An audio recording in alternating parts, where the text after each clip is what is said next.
In this video, we will cover the basics of upgrading your trucks.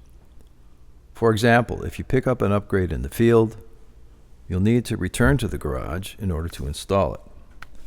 Engines. Usually you want the most powerful engine you can get. Transmissions. People have their own preferences here.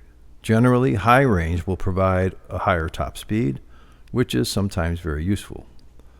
I mostly use off-road or SnowRunner transmissions. Having a raised suspension is often helpful, but this truck is top-heavy because of the van body add-on. In order to use the regular suspension, we first need to put on smaller tires. I'll pick the same UOD2, but in 42 inches. And now I can use the stock suspension.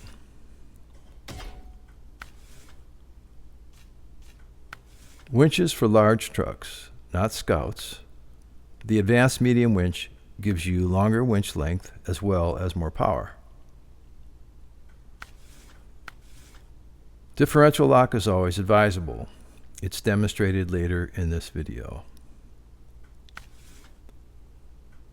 We don't need a spare wheel for this truck because of the van body add-on. You can see it already has 8 spare tires and 800 repair parts. This thing is excellent for fixing trucks in the field. And you can see the variety of frame types that most trucks can utilize. There's a separate video on cargo cranes and logging cranes. Snorkels are important. There are many occasions when you need to drive through water, and without a snorkel, your engine will quit.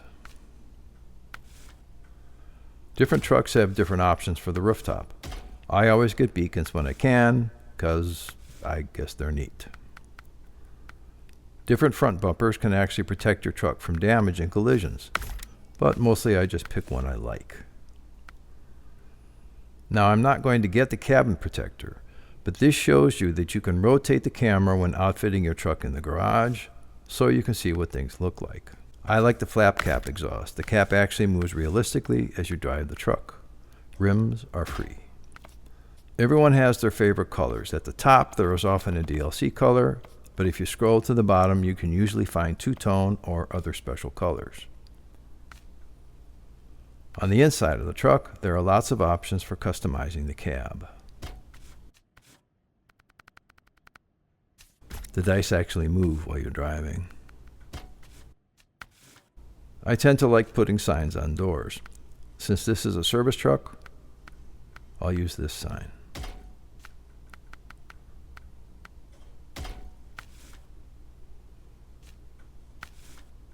Lastly, there are windshield stickers and hood ornaments. This truck already has a handle on the hood, so no ornaments for you. Here's the demonstration of diff lock and all-wheel drive.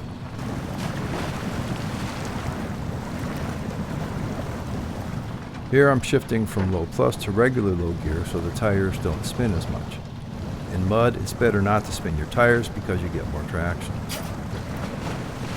Let's move ahead here.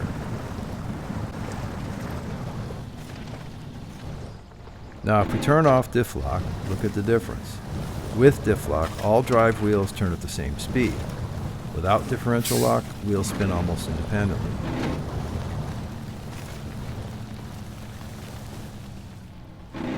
Now if we turn off all-wheel drive, the truck is pretty much crippled in the mud. Like the Jimmy at the beginning of the game, a truck without all-wheel drive and diff lock is really only for highway or road use. You can see here that only a couple drive wheels are engaged, and diff lock makes a huge difference. Now we can talk about autonomous winches for Scouts.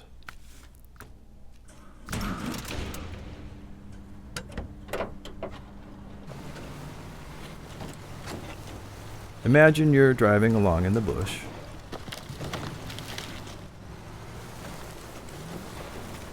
And you get in trouble. And you go sideways.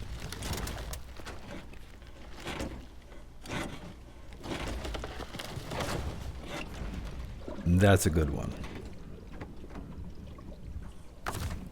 With a winch that you can use without the engine running, which is the whole point of the autonomous winch, you can get the shiny side up as long as there are trees or lamp posts around.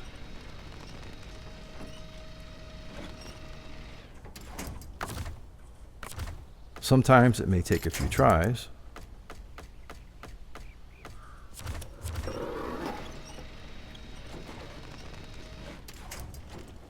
but then you are off and running.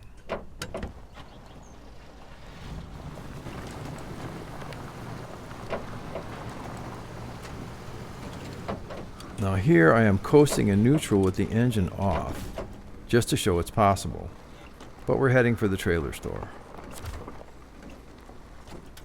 A Scout can get any of 7 trailers. Scout trailers and truck trailers are completely different. Some Scouts can't even get trailers, but if they can, there are 7 types. That's it for this video. Thanks for watching.